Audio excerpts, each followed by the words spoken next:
গোসলের সময় যে সামান্য ভুলের কারণে আমাদের নামাজ হচ্ছে না, সামান্য কিছু ভুলের কারণে, কিছু না জানার কারণে, এই নিয়মগুলো না জানার কারণে আমাদের অনেকের নামাজ নষ্ট হয়ে যাচ্ছে, ইবাদতগুলো নষ্ট হয়ে যাচ্ছে।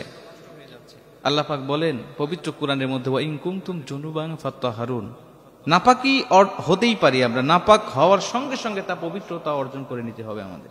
আমরা অনেকেই গোসল করি কিন্তু নাপাকি আগে ধৌত করি না। আল্লাহ রাসূল শিক্ষা দিয়েছেন, তোমরা যখন গোসল করবে, ফরজ গোসল, তোমার শরীরে অঙ্গ প্রত্যঙ্গে যে জায়গায় নাপাকি আছে এগুলো আগে পরিষ্কার করে নাও। আমরা অনেকেই তাড়াহুড়া করে গোসলখানায় ঢুকে শাওয়ার ছেড়ে দিয়ে আমরা গোসল করে বের হয়ে চলে আসি। অনেকেই পুকুরে নদীতে ঝাঁপ দিয়ে 2-3টা ডুব দিয়ে আমরা উঠে চলে আসি, কোথায় নাপাকি লেগেছে সেটা পরিষ্কার করার কোনো তোয়াক্কা করি না। যদি আপনার নাপাকি পরিষ্কার না হয়, ওই অবস্থা আপনি গোসল করে চলে এসেছেন, সারা জীবন আপনি এইভাবে গোসল করেছেন, আপনার ইবাদত বন্দেগী যা করেছেন, নামাজ, সব রোজা, সব কিছু আপনার বন্দেগী সব নষ্ট হয়ে গেছে, কোনো কিছু আপনার কবুল হবে না। এজন্য আগে আপনি নাপাকিটা খুব সুন্দরভাবে পরিষ্কার করবেন, শরীরে যে জায়গায় লেগেছে ঘষে ঘষে, এবং আপনার কাপড়ে যে জায়গায় লেগেছে এটা আপনি পরিষ্কার করে ফেলবেন। এরপরে আপনি নিয়ত করবেন, ফরজ গোসলের আপনার নিয়ত থাকতে হবে। অনেকে ফরজ গোসল করি নাকি সাধারণ গোসল করি, আমাদের মনেই থাকে না, খেয়ালই থাকে না।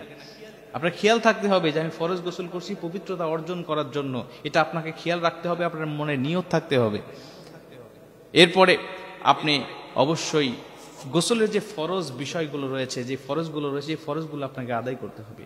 আফসোসের সাথে বলতে হয়, দুঃখের সাথে বলতে হয়, আমাদের সমাজে অনেক যুবক ভাইরা সব পারে, সে সব দিক দিয়ে সে এক্সপার্ট, সব জানে, মোবাইলের, কম্পিউটারের সব জ্ঞান তার মধ্যে আছে, কিভাবে ফ্রি ফায়ার গেম খেলতে হয়, কিভাবে কি করতে হয় না করতে হয়, কিভাবে ফেসবুক চালাইতে হয়, কিভাবে কম্পিউটার ল্যাপটপ ব্যবহার করতে হয়, সব দিক দিয়ে সে এক্সপার্ট।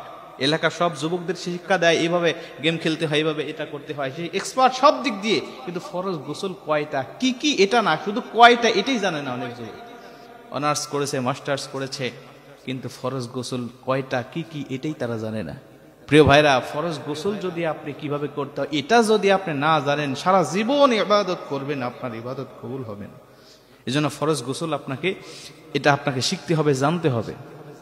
ফরজ যে বিষয়টা, আল্লাহ রাসূল সাল্লাল্লাহু আলাইহি ওয়াসাল্লাম কি করতেন, আম্মাজান আয়েশা রাদিয়াল্লাহু তাআলা আনহা থেকে হাদিস বর্ণনা করা হয়েছে। আম্মাজান আয়েশা রাদিয়াল্লাহু তাআলা আনহা বলেন, আল্লাহ রাসূল সাল্লাল্লাহু আলাইহি ওয়াসাল্লাম যখন ফরজ গোসল করতেন, তিনি সর্বপ্রথম তার হাত ধৌত করতেন, 2 হাতের কবজি পর্যন্ত ধৌত করতেন।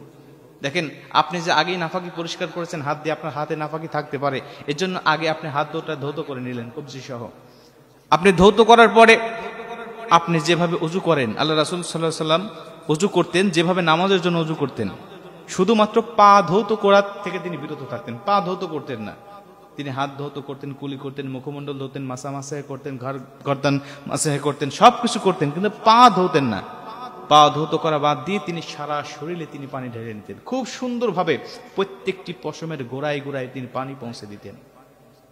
আমরা অনেক ভাইয়েরা আমরা আছি, খুব তাড়াহুড়া করে গোসল করতে চাই, ভালোভাবে শরীরে সাবান নিয়েছি, সাবানের গেজা, সাবানের ফেনা পর্যন্ত আমরা অনেকেই কানে লেগে থাকে, চুলের কোনায় লেগে থাকে, আমরা এগুলো ধৌত করতে পারি না। আপনি খুব তাড়াহুড়া না করে খুব ধীরস্থিরভাবে সুন্দরভাবে নাপাকি যেখানে লেগেছে সেই জায়গাগুলো এবং যেখানে লাগে না সেই জায়গাগুলোতে প্রত্যেকটা জায়গায় আপনি পানি পৌঁছে দিবেন। পানি পৌঁছে দেওয়ার পরে আপনি সুন্দরভাবে আপনি গোসল করে নেবেন, এবং গোসল করা যখন শেষ হয়ে যাবে আপনি সঙ্গে সঙ্গে ওখান থেকে সরে আসবেন। ওখান থেকে সরে আসার পরে আপনি আপনার পা দুটা ধুয়ে ফেলবেন, অথবা আপনার যদি স্যান্ডেল থাকে, আপনি স্যান্ডেল এতক্ষণ পরেন নাই, এখন স্যান্ডেলটা পরে নিয়ে তার উপরে আপনি পায়ের উপরে পানি ঢেলে আপনি পরিষ্কার হয়ে গেলেন। এই নিয়মগুলো জেনে যদি আপনি ফরজ গোসল করতে পারেন, তবেই আপনার ফরজ গোসলটা সহিহ হবে, সুন্দর হবে, সঠিক নিয়মে হবে, ঠিক কিনা বলেন?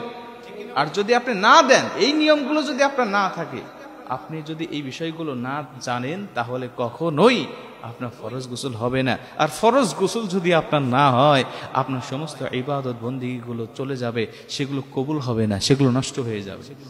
এজন্য এগুলো আমাদের জানতে হবে, খুব সেন্সিটিভ বিষয়, খুব গুরুত্বপূর্ণ বিষয়। এই গুরুত্বপূর্ণ বিষয়গুলো আমাদের জানতে হবে। আমরা সব জানি, কিন্তু ইসলাম ধর্মের নিয়মের কাছে আসলে আমরা কাবু হয়ে যাই, আমাদের তেমন কোনো জ্ঞান থাকে না। সমস্ত জ্ঞান আমরা অর্জন করতে পারি, কিভাবে নামাজ পড়তে হয়, কিভাবে ইবাদতগুলো করতে হয়, আল্লাহর প্রিয় বান্দা হওয়া যায়, এই ইবাদতগুলো আমাদের অনেকের জানা নাই। প্রিয় ভাইরা, এজন্য আমি আপনাদেরকে অনুরোধ করব, আমরা প্রত্যেকটা বিষয় ইসলামের খুঁটিনাটি বিষয়গুলো আমরা জানবো এবং তা অনুযায়ী আমল করব। আল্লাহ পাক আমাদের সবাইকে ইসলামের প্রত্যেকটা বিষয়গুলোকে জেনে বুঝে আমল করা তৌফিক দান করুক, জোরে কোন আমিন।